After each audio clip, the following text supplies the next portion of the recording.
Hello guys. ഇന്നത്തെ വീഡിയോയിൽ ഞാൻ പറയാൻ പോകുന്നത് ടോട്ടലി 4 വേക്കൻസീസ് ആണ്. ഈ 4 വേക്കൻസീസും തിരുവനന്തപുരം ടെക്നോ പാർക്കിലാണ് ഹയർ ചെയ്യുന്നത്. ഗ്ലോബൽ പ്രൈവറ്റ് ലിമിറ്റഡ് എന്ന കമ്പനി ബിസിനസ് അനലിസ്റ്റിനെ ഹയർ ചെയ്യുന്നുണ്ട്. ബിയോ ടെക്നോളജി സൊല്യൂഷൻ എന്ന് പറയുന്ന കമ്പനി ജൂനിയർ സോഫ്റ്റ്വെയർ എഞ്ചിനീയറെ ഹയർ ചെയ്യുന്നുണ്ട്. റൈസിൻ എന്ന് പറയുന്ന കമ്പനി ഡാറ്റ സയൻറ്റിസ്റ്റിനെ ഹയർ ചെയ്യുന്നുണ്ട്. ടെസ്റ്ററേയും ഹയർ ചെയ്യുന്നുണ്ട്.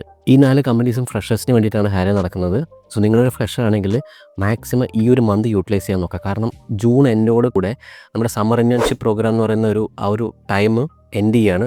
നിങ്ങൾ ഇൻഡീഡിൽ മാക്സിമം ടൈം സ്പെൻഡ് ചെയ്യാൻ നോക്കുക. കാരണം ഒരു കമ്പനി ഫ്രഷേഴ്സിനെ എടുക്കുന്നത് മാക്സിമം ഇൻഡീഡ് വഴിയായിരിക്കും. കാരണം ഓരോ സ്മോൾ കമ്പനീസിനും ഗോ ടു വെബ്സൈറ്റ് എന്ന് പറയുന്നത് ഇൻഡീഡ് ആയിരിക്കും. നിങ്ങൾ ഇൻഡീഡിൽ ഈ ഒരു മാസം കുറേ ടൈം സ്പെൻഡ് ചെയ്യാൻ നോക്കുക. മാത്രമല്ല ഞാൻ ഈ ഒരു മന്ത് കുറേ കൂടെ കൂടുതൽ വീഡിയോസ് അപ്ലോഡ് ചെയ്യാൻ നോക്കാം. നിങ്ങൾക്ക് ഈ ഒരു അപ്ഡേഷൻ വേണമെന്നുണ്ടെങ്കിൽ ചാനൽ സബ്സ്ക്രൈബ് ചെയ്യാം. ഞാൻ ടൈം കൊണ്ട് കളയുന്നില്ല, നമുക്ക് വീഡിയോയോട് പോകാം. ആദ്യത്തെ ജോബ് റോൾ എന്ന് പറയുന്നത് ബിസിനസ് അനലിസ്റ്റ് ആണ്. ഇവിടെ ക്ലോസിംഗ് ഡേറ്റ് 5th ജൂണാണ് പറയുന്നത്. ഹയർ ചെയ്യുന്ന company Promtech global private limited solution ആണ്. നമുക്ക് ഈ ഒരു ജോബ് റോളിൻ്റെ ഡിസ്ക്രിപ്ഷനിലോട്ട് പോകാം. ആദ്യം ഡിസ്ക്രിപ്ഷനിൽ കീ റെസ്പോൺസിബിലിറ്റീസ് വായിച്ച് നോക്കുക. Work with stakeholder to elicit, analyse and document business requirements, translate business need into functional specification and use cases, analyse current business process and identify opportunities for improvement, conduct gap analysis, collaborate with the cross-function team including IT, product and operations, support project managers in planning, execution and monitoring of project, create reports, facilitate workshops, monitor the effectiveness of implemented solution and report outcome. ഇത്രയും key responsibilities ആണ് ഇവിടെ പറയുന്നത്. നിങ്ങൾ ഒരു CV prepare ചെയ്യുമ്പോൾ ഈ ഒരു responsibilities നല്ലപോലെ വായിക്കുക. കാരണം ഇവിടെ നിന്ന് കുറേ കീവേഡ്സ് കിട്ടുന്നുണ്ട്. ആ കീവേഡ്സ് എല്ലാം നിങ്ങൾ നിങ്ങളുടെ CVയിൽ ആഡ് ചെയ്യുക. അതിനുശേഷം മാത്രം CV അപ്ലൈ ചെയ്യാൻ നോക്കുക. Before applying for this job നിങ്ങൾ ഈ ഒരു ഡിസ്ക്രിപ്ഷൻ അല്ലെങ്കിൽ റെസ്പോൺസിബിലിറ്റീസിൽ നന്നപോലെ വായിച്ചതിന് ശേഷം അപ്ലൈ ചെയ്യാൻ നോക്കുക. മാത്രമല്ല പ്രിഫേർഡ് സ്കിൽസ് എന്തൊക്കെയാണ് പറയുന്നത്? Bachelor's degree in business administration, information technologies, finance or related field. ഇവരോട് പറയുന്നത് BBA അല്ലെങ്കിൽ BSc IT ഫിനാൻസാണ് പറയുന്നത്. പക്ഷേ നിങ്ങൾ ഇതിൽ പറയുന്ന ഗ്രാജുവേഷൻ ഇല്ലെങ്കിൽ, അതായത് ഇവിടെ റിലേറ്റഡ് ഫീൽഡ് എന്ന് പറഞ്ഞിട്ടുണ്ട്, അതായത് ഏതൊരു ഗ്രാജുവേഷനുള്ള ആൾക്കും അപ്ലൈ ചെയ്യാൻ പറ്റും. നിങ്ങൾ ഗ്രാജുവേഷൻ കഴിഞ്ഞ് നിൽക്കുന്ന ഒരാളാണെങ്കിൽ നിങ്ങൾക്ക് അപ്ലൈ ചെയ്യാൻ പറ്റും. And 1 years of experience in BA business analyst role or similar.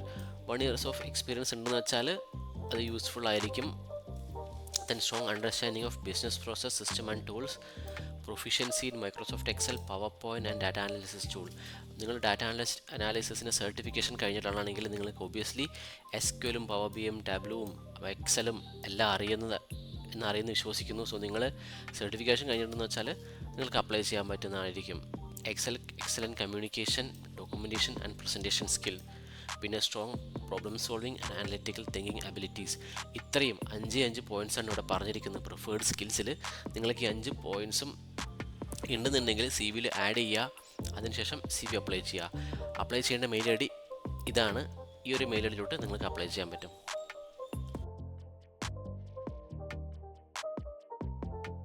രണ്ടാമത്തെ ജോബ് റോൾ എന്ന് പറയുന്നത് ജൂനിയർ സോഫ്റ്റ്വെയർ എഞ്ചിനീയർ ആണ്. ഞാൻ ഈ ഒരു കമ്പനിയുടെ വെബ്സൈറ്റാണ് നിൽക്കുന്നത്. കമ്പനിയുടെ വെബ്സൈറ്റിലെ കരിയർ പേജിലാണ് നിൽക്കുന്നത്. ഞാനിവിടെ റെസ്പോൺസിബിലിറ്റീസ് വായിച്ച് നോക്കാം. എനിക്കിവിടെ 8 റെസ്പോൺസിബിലിറ്റീസ് കാണുന്നുണ്ട്. Develop and maintain web application using PHP and related technologies, write clean, efficient and reusable code, collaborate with senior developers and cross functional team, performance unit and integration testing, troubleshooting, debugging, participate in code reviews, keep up to date with the latest PHP and web development trends, and assist in database design and optimization, contribute to continuous improvement in software development practices, tools and processes. ഞാനിവിടെ ഇപ്പോൾ responsibilities വളരെ വേഗത്തിൽ വായിച്ച് പോകുകയാണ്. നിങ്ങൾ application അയക്കുന്നതിന് മുമ്പ് ഇത് തറവായിട്ട് വായിച്ച് നോക്കുക. കാരണം ഇവിടെ നിന്ന് ഒരുപാട് കീവേഡ്സ് കിട്ടുന്നുണ്ട്. അതെല്ലാം നിങ്ങൾ CVയിൽ ആഡ് ചെയ്തതിന് ശേഷം മാത്രം അപ്ലൈ ചെയ്യുക. റെസ്പോൺസിബിലിറ്റീസ് വായിച്ചതിന് ശേഷം റിക്വയർമെൻറ്റ്സിലോട്ട് വരികയാണ്. 0 to 1 years of experience with PHP development. Fresher ആണെങ്കിൽ നിങ്ങൾക്ക് അപ്ലൈ ചെയ്യാൻ പറ്റും. മാത്രമല്ല internship and training experience can be considered. നിങ്ങളൊരു സർട്ടിഫിക്കേഷൻ കഴിഞ്ഞിട്ടുണ്ട് അല്ലെങ്കിൽ ഇതിനു മുമ്പ് ഒരു ഇൻറ്റേൺഷിപ്പ് കഴിഞ്ഞിട്ടുണ്ടെങ്കിൽ നിങ്ങൾക്കത് ആഡഡ് അഡ്വാൻറ്റേജാണ്. നിങ്ങൾക്ക് അപ്ലൈ ചെയ്യാൻ പറ്റും. ടെക്നിക്കൽ സ്കിൽസ് വരുമ്പോൾ proficiency in PHP, knowledge of relational database, SQL or MySQL, familiarity with HTML, CSS, JavaScript, experience with the version control system, knowledge of RESTful API development and integration, experience with the framework like Laravel, Symfony, understanding of front-end technologies like React, experience with cloud services, AWS, Azure. ഇത്രയാണ് ഇവർ technical സ്കിൽസിൽ പറയുന്നത്. പിന്നെ soft സ്കിൽസിലോട്ട് വരുമ്പോൾ strong problem solving skills, communication skills, ability to work independently, strong attention to detail and commitment to delivering high quality code. ഈ 4 പോയിൻറ്റ്സാണ് soft സ്കിൽസിലും പറയുന്നത്. Bachelor's degree in computer science, software engineering or related field. So നിങ്ങൾ ഈ ഒരു description റെസ്പോൺസിബിൾസ് നല്ലപോലെ വായിക്കുക. അതിനുശേഷം നിങ്ങൾ അപ്ലൈ ചെയ്യുക. എങ്ങനെയാണ് അപ്ലൈ ചെയ്യേണ്ടതെന്ന് വെച്ചാൽ താഴെ തന്നെ അപ്ലൈ ബട്ടൺ ഉണ്ടാവും, അവിടെ ക്ലിക്ക് ചെയ്യുക. ക്ലിക്ക് ചെയ്യുമ്പോൾ നമുക്കിവിടെ ഒരു ഫില്ലപ്പ് ചെയ്യാനുള്ളൊരു ഫോം വരും. അതിൽ നമ്മുടെ പേരും ഇമെയിൽ ഐ ഡിയും ഫോൺ നമ്പറും യൂസ് ചെയ്തിട്ട് അപ്ലൈ ചെയ്യുക, സബ്മിറ്റ് ചെയ്യുക. അടുത്ത ജോബ് റോൾ എന്ന് പറയുന്നത് ഡാറ്റ സയൻറ്റിസ്റ്റ് ആണ്. റേസൻ പ്രൈവറ്റ് ലിമിറ്റഡ് എന്ന കമ്പനിയാണ് ഹയർ ചെയ്യുന്നത്. അവർ പ്രത്യേകത മെൻഷൻ ചെയ്തിട്ടുണ്ട്, അവർക്ക് ഫ്രഷറിനെയാണ് ആവശ്യം. ഡിസ്ക്രിപ്ഷനിലോട്ട് വരുമ്പോൾ ബേസിക് റെസ്പോൺസിബിലിറ്റീസ് എന്തൊക്കെയാണെന്ന് പറഞ്ഞിട്ടുണ്ട്. Extract, clean and pre process data from multiple sources, perform exploratory data analysis, build, evaluate and deploy machine learning models, create data visualisation and dashboard using tableau and power BI, collaborate with cross-functional teams to understanding business requirements, present clear, actionable insight to both technical and non-technical stakeholders, stay updated on industry-based practices. ഇത്രയും മാത്രമാണ് ഇവിടെ basic റെസ്പോൺസിബിലിറ്റീസിൽ പറയുന്നത്. Preferred സ്കിൽസിലോട്ട് വരികയാണെങ്കിൽ ഇവിടെ എന്തൊക്കെയാണ് skills ആവശ്യം എന്ന് വെച്ചാൽ പൈത്തൺ ആവശ്യമാണ്. ദെൻ ഡാറ്റാബേസ് ക്വറി ലാംഗ്വേജ് അതായത് MySQL, SQL ആവശ്യമാണ്. പിന്നെ understanding of cloud data warehouse such as Google BigQuery is a big plus. Then knowledge of NoSQL like MongoDB. ഇത്രയും മാത്രമാണ് സ്കിൽസിൽ പറയുന്നത്. ദെൻ ഡാറ്റ വിഷ്വലൈസേഷനായിട്ട് ടാബ്ലോ അറിഞ്ഞിരിക്കണം അല്ലെങ്കിൽ പവർ BI അറിഞ്ഞിരിക്കണം എന്ന് പറഞ്ഞിട്ടുണ്ട്. പിന്നെ അതർ ടെക്നിക്കൽ സ്കിൽസിലോട്ട് വരുമ്പോൾ strong understanding of statistics, command line proficiency, git and version control tools, then data processing and ETL knowledge, experience with data build tool, familiarity with Apache Airflow, exposure to data pipeline design. And then qualificationലോട്ട് വരുമ്പോൾ bachelor's degree in computer science, data science, statistics, engineering or related field. നിങ്ങളിവിടെ പറഞ്ഞിരിക്കുന്ന ഈ ഒരു qualification ഉണ്ടെന്ന് വെച്ചാൽ നിങ്ങൾക്ക് apply ചെയ്യാൻ പറ്റും. Then 0 to 2 years of experience ആണ്. നിങ്ങൾ ഫ്രഷ് ആണെങ്കിൽ നിങ്ങൾക്ക് അപ്ലൈ ചെയ്യാൻ പറ്റും. ഇവിടെ CTC മെൻഷൻ ചെയ്തിട്ടുണ്ട്, 4 to 6 LP ആണ്. സോ നിങ്ങളിതെല്ലാം വായിച്ചതിന് ശേഷം നിങ്ങളൊരു CV പ്രിപ്പയർ ചെയ്യുക. അതിനുശേഷം ആ ഒരു CV ഈ ഒരു മെയിൽ ഐ ഡിയിലോട്ട് നിങ്ങൾക്ക് സെൻഡ് ചെയ്യാൻ പറ്റും.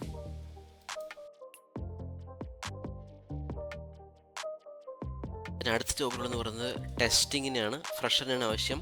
ഇവിടെ ജോബ് റെസ്പോൺസിബിലിറ്റീസ് വായിച്ച് നോക്കുക. ഇവിടെ അവർ വലിയൊരു ജോബ് ഡിസ്ക്രിപ്ഷൻ തന്നെയാണ് പറഞ്ഞിരിക്കുന്നത്. ഞാൻ ഓരോന്നും വായിച്ച് നോക്കുന്നില്ല. നിങ്ങൾക്ക് ലിങ്കിലോട്ട് കയറി ചെന്നിട്ട് നിങ്ങൾ വായിച്ച് നോക്കാൻ പറ്റും. നിങ്ങൾ ഇവിടുന്ന് കിട്ടാവുന്ന കുറേ കീവേഡ്സ് ഉണ്ടാവും. ഇവിടുന്ന് കിട്ടാവുന്ന കീവേഡ്സ് എല്ലാം യൂസ് ചെയ്തിട്ട് വേണം നമ്മളൊരു CV പ്രിപ്പയർ ചെയ്യാൻ. ആ പ്രിപ്പയർ ചെയ്ത CV വെച്ചായിരിക്കണം നമ്മൾ അപ്ലൈ ചെയ്യേണ്ടത്. ദെൻ പ്രിഫേർഡ് സ്കിൽസിൽ പറയുന്നുണ്ട് good understanding of programming languages and testing automation tools, good knowledge and understanding of AI, ML, NLP, problem solving abilities, clear and effective communication skill, extra knowledge of QA testing, good knowledge of automation testing tools such as Selenium, knowledge of API testing, familiarity with cross browser testing, familiarity with agile methodologies. Education ആയിട്ട് പറയുന്നത് degree in computer science or equivalent ഫീൽഡാണ്. Experience പറയുന്നുണ്ട് 0 to 1 years ആണ്. So നിങ്ങൾ fresh ആണെങ്കിൽ apply ചെയ്യാൻ പറ്റും. Same salary തന്നെയാണ്, 4 to 6 LP ആണ് ഇവിടെയും പറയുന്നത്. സോ നിങ്ങൾ ഇവിടെ നിന്ന് കിട്ടുന്ന കീവേഡ്സ് യൂസ് ചെയ്തൊരു CV പ്രിപ്പയർ ചെയ്യുക. ആ CV നിങ്ങൾ ഈ ഒരു മെയിൽ ഐഡിയിലോട്ട് അപ്ലൈ ചെയ്യാൻ പറ്റും.